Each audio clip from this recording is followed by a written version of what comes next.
Perhaps the most fascinating anatomic human technology is the enigmatic flow state, or sometimes called the zone. In fact, this state is ubiquitous across cultures, being used for everything from war, sex, and the arts. There are many dozens of terms and phrases that relate, so we are going to assume they are all indicating the same phenomena, and are interchangeable for our purposes at least, even if the particular neurological mechanism varies. In essence, they are the same states used in different contexts, but one that is indeed real. Today you will probably see it mostly in the form of fiction and TV, though by the end of this I think that perspective will change. My first exposure to this concept was from a fantasy book I read at a young age, in which this swordsman was learning from his mentor about this state. He called it the illusion of elsewhere. I like that term the most because of its poetry and mystique, and sure, I'm a bit biased that was the term I grew up understanding this flow state, but I also think it works as a basket term for the many instances of this state. The focus of this will be the military lore, but understand that the zone or flow state is not limited to combat or martial arts, but can happen everywhere from driving, reading, drawing, acting, intellectually in the eureka moments, or a detective figuring every clue out, or a musician in their most creative or focused form. It's the same state as being in a trance. Anecdotal cases explain feats of seemingly impossible acts. Called hysterical strength, the most common example is lifting a car off a child. So it can be life or death situations, but is not limited to them. You also have your preacher going into rapture states, or people speaking in tongues, even automatic writing, or the fortune teller during a seance. So this same state has many religious associations, like the Oracle of Delphi entering an ecstatic mania. I use the word mania because we are going to also refer to the zone as divine psychosis, to give it both the archaic religious and modern diagnostic reference. That name is also inspired by the ancient term for epilepsy, which has many causes from parasites to physical trauma to neurodegenerative diseases. They called epilepsy the divine disease. This flow state was associated with spiritual attainment across many cultures around the world, and seems to ultimately be derived from shamanism, which we will talk about later in the video. There are certainly different levels, different senses of control, such as the zone being more indicative of a calm and precise state, whereas you have the battle frenzy being one of losing control. Likewise, it is related to possession either of a god or a demon or a spirit. The Malaysian term amok, which is this furious or desperate madness that comes over someone, is said to be a tiger spirit that possesses someone or a group. It was usually for heroic warriors who would charge their enemies when defeat was certain. The term was adopted by the DCM, and where we get the term running amok. If it sounds similar to the Norse berserker, then you're absolutely right. It is often compared to the berserkergang, but that's not all. The Zulu had something called the battle trance, which they performed the night before a fight. The Aztec had special forces called the Otomi, who were renowned for running headfirst into battle without armor. The Otomi had a class above them called the Shorn Ones, who were essentially high-ranked or royal berserkers in the Aztec military.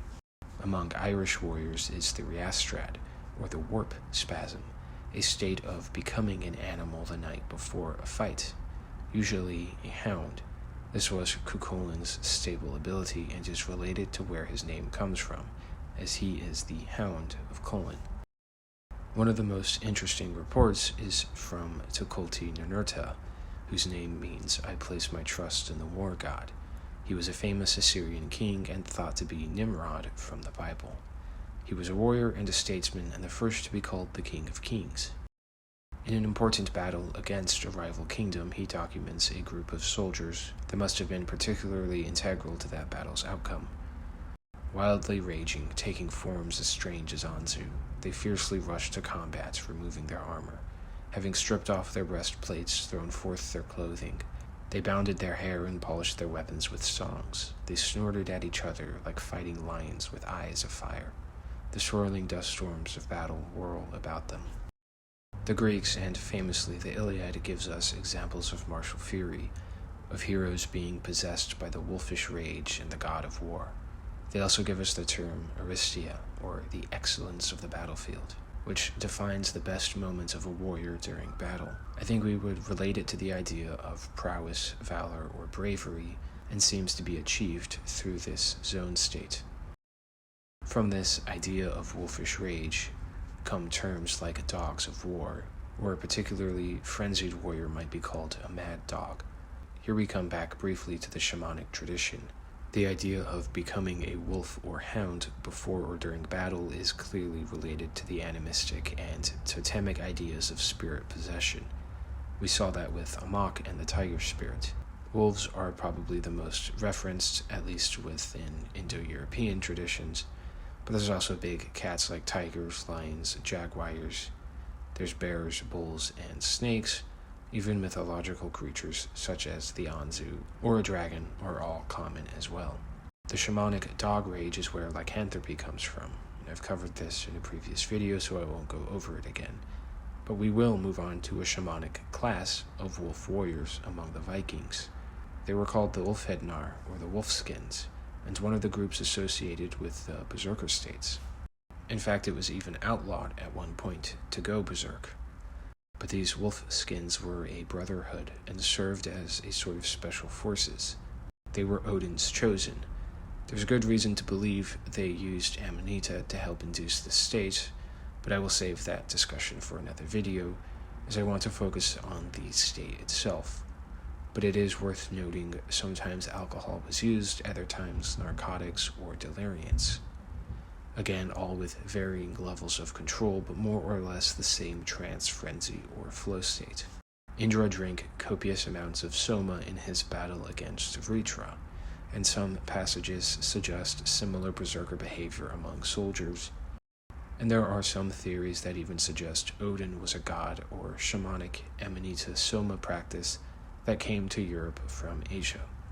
But to get back on topic, common among many of these berserker types shared across the world is going into battle naked. Fighting the naked and frenzied warrior was dreaded above all because he didn't fear death. In fact, this fervor state was a divine or holy act. This was the ultimate religious experience for many martial cultures. We see this in concepts like Valhalla, where the battlefield was where one obtained paradise. The god of war in almost every culture was seen to literally flow through them. This is why I think it helps to imagine a warrior in the same kind of ecstatic union with his war god as a preacher in a rapture state. Or imagine fighting someone who could enter the hysterical strength that allows a parent to move a car. They are fighting with the strength and fury of the gods. Especially for the naked warrior, they were said to have divine protection. In one sense, you have the intimidation and psychological effects of fighting someone without fear of being wounded, but it also meant they didn't defend themselves. Any strike you could land guaranteed they would land one back, and you feared death. They didn't. In another sense, being naked protected you from the greatest killer in warfare, infection or microorganisms. What happens is clothing fibers and dirt gets lodged into the wound as the weapon breaks skin. The naked berserker could withstand dozens of cuts, so long as no mortal wound was struck, no infection would settle in, furthering the idea of this godly favor and power bestowed to such warriors. Normally, a wounded soldier could be running a fever from an infection by the end of the day, and could be dead within 3. These naked warriors quite often would use some sort of war paint or mud to lather themselves with, providing more of a spiritual armor against disease, or what we could say as an antimicrobial coating. Their blood ran freely, cleaning the wound in the process. The naked state also added to the frenzy or divine psychosis. Some have suggested this berserker state helps to dampen the effects of things like PTSD, to reduce the mental damage of warfare by giving in to the sanity a bit. What's happening is compartmentalization. By creating or entering an alter ego state, you can preserve your own main persona, because it's no longer you, it's the god of war or the wolf or the demon spirit. It's worth noting there is a side of this that is involuntary, like a disease such as rabies, or the mob mentality taking over, being caught in the moment, and bloodlust. This change between alters is a natural function, and we do this in every phase of society. We have personalities specific to different social groups and people, between family, friends, and work, public spaces, and still between different friend groups. We adjust to the environment and social settings as needed. When that setting reaches a certain stress or danger level, the mind-body reversal occurs. The psychosis state is entered. It is not a disease, it's a function of human anatomy that goes back at least tens of thousands of years. The earliest we can really define it is with shamanism. But the problem is not psychosis itself, it's the lack of production within that state. Partly because we call it a mental disease or mental illness and treat it with neurological suppressants or institutionalize people, and the entire position towards psychosis is stigmatized from even being able to talk about it. It went from this idea of theolepsy, a divine experience, to demonic possession, and finally what we have today, which is mental illness.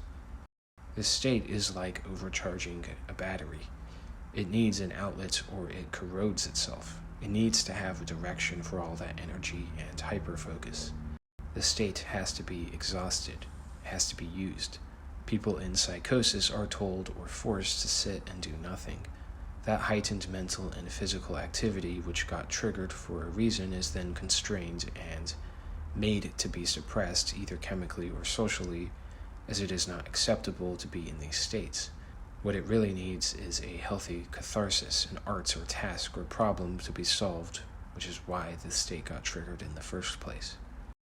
Again, we are looking at war, but the state could be painting, writing, public performance, even watching a movie or reading a book or solving cases or cooking, even a response to bad or unhealthy environments or traumatic events. Take a look at what Serena said in an interview about her multiple personality disorder. She said, Psycho Serena plays tennis really aggressively. That is her berserker state or alter. But it also reminds us of the varying levels of control in those states. For the personality disorders and psychosis, it's likely prolonged and repeated escapes into that state through trauma or extreme environmental stress. You might understand it in the fictional narrative of a character who is possessed and can let the shadow or demon side take over to allow for that task or situation to be resolved, losing a bit of his humanity each time. It's why singers and actors often take stage names. The stage alter is their zone state. It's their compartmentalization of this divine psychosis, and it is as old as civilization. Consider the effects of the CIA testing of drugging college students with LSD without their knowledge. They developed extreme psychosis and schizophrenia and paranoia, yet someone who is prepared to take LSD is able to access creativity and higher experiences. In the same sense, the circumstances and level of control or knowledge of the state is just as important for the flow state or berserker rage. This is where the animal skin, armor, or sword come into play. They become the totemic compartmentalizations of these states. One such practice is called the weapon dance. It was a way to hype or induce the psychosis in preparation for combat. You might have heard related ideas of people talking about intrusive thoughts when picking up a knife or gun and how that weapon speaks to them. This is that only purposefully conditioned to induce that mania or rage for combat. And the same goes with armor and animal skins or masks. Homer mentions how the armor is alive and has its own aura. To don the animal skin or armor is to let that spirit of possession take over, that divine psychosis. For battle trances, music was also common. You can listen to war drumming and tribal chanting and shamanic beats, which are very trance and psychosis-inducing. Consider as well concerts in which the crowd is overwhelmed by music and it quickly becomes a sort of mass hysteria. That in its positive form is a transformative and powerful ecstatic experience, and negatively turns into a riot and fills with violence and bloodlust. So there are certainly environmental and auditory triggers. It's not always the self by itself. The Japanese sword saint Musashi wrote extensively on the zone in the Book of Five Rings. Although usually used to study martial arts or business strategy, The book is really centered around the zone, something Musashi seems to have mastered the entry into. So if you want to understand the zone, the flow state, the controlled version of the psychosis, I recommend the Book of Five Rings. It's another book I grew up reading. So again, I am a bit biased, but I do feel he is speaking of the zone. Such as this no thought, no form strike. The sword becomes an extension of the body, just as the body becomes an extension of the mind. The strike happens because the body is now thinking and the mind is acting. This is why I also refer to it as the body-mind reversal. The state is one of an in-of-body experience, to be attuned in perfect counter and reaction and thought precision. Every action is efficient and correct, and the environment itself moves through you, hence the flow state name. Musashi talks also about an impulsive strike, to be able to cut down an opponent in a single move, a way to tap into the hysterical strength, but again in a controlled way. Or when he speaks of moving the shadow, to identify and manipulate the shadow of an opponent, to read and counter their subconscious, accessible only if you can let your subconscious take the lead. The depersonalization of the psychosis state makes the illusion of elsewhere descriptive in a way that captures the surreality of moving without thinking or acting before you realize it. These persona compartments likely evolved first as responses to animals and environment. Social structure of our early paleo ancestors wouldn't have required different personalities to interact with each other, but the environment would have. You would need to act a certain way when confronted with a pack of wolves versus a bear, versus a mammoth, versus a rabbit. Each animal has different traits, weapons, personalities to learn. Intimidating a lion is a different technique than a bear. You needed to be able to enter the state of that animal's natural predator. If there was a rabbit you had to hunt for survival, human form may not be athletic or quick enough, but the hawk or snake regularly catches the rabbit, so you must enter into that totemic psychosis. Shamanism is this mimicry taking on its earliest religious or divine role that we can trace. And I think we see this in some of the oldest religions in which gods were part animals, as well as all of the mythical beasts that were human-animal hybrids. Man could transform into an animal in order to obtain its traits and weapons. This would translate to the social dynamic and warfare among humans when civilizations were created and grew in size. The alter personas would be the inspiration for calling a warrior after a famous previous hero, such as saying someone is Achilles reborn, or the son of Thor, or an angel of death. Or you'll hear people say about someone being the Michael Jordan, or the Bruce Lee of this or that. Even today, most sports teams and military weapons are named after a famous group of warriors or an animal, like the Apache helicopter or tiger tanks. As with psychosis, mimicry is in our nature, our anatomy. It is an access to survival and creativity to protect our sanity and therefore our relationships and social standing. A warrior needs to be able to switch it off while he's at home, but when that home is threatened, in order to protect his family, sons and daughters, the land itself, he needed that psychosis, but this also allows him to return to everyday society without the potential of becoming a serial killer. People would know he was a berserker. That side of him stayed on the battlefield. If he could not compartmentalize it properly, he may be called a mad dog or accused of being possessed. He would become a threat to the home. Of course, sometimes battles were fought for glory and conquest, in which the psychosis was to connect to the gods, please the gods, and this was how to earn their favor or obtain paradise. The zone or flow state is elusive, perhaps in the most strict definition of its controlled and perfected form, as martial artists or the greatest painters or musicians or inventors describe their source of inspiration and skill. But these are all derivative of the basic function of the body to enter psychosis, whether it is the sword dance or the Eurythia, the battle frenzy and a bloodlust, the rapture or seance, the tantric out-of-body experience, the distortion, the tulpa or alter form, the personified weapon, armor, or mask, the martial fury, divine inspiration and possession, the war chanting and drumming, or the inebriating intoxicant of a drunken master or a berserker rage. Controlling and mastering the zone state is to be in the illusion of elsewhere. Letting it control you is to be possessed by a nature spirit or a wrathful god, the divine psychosis, the Theolepsy.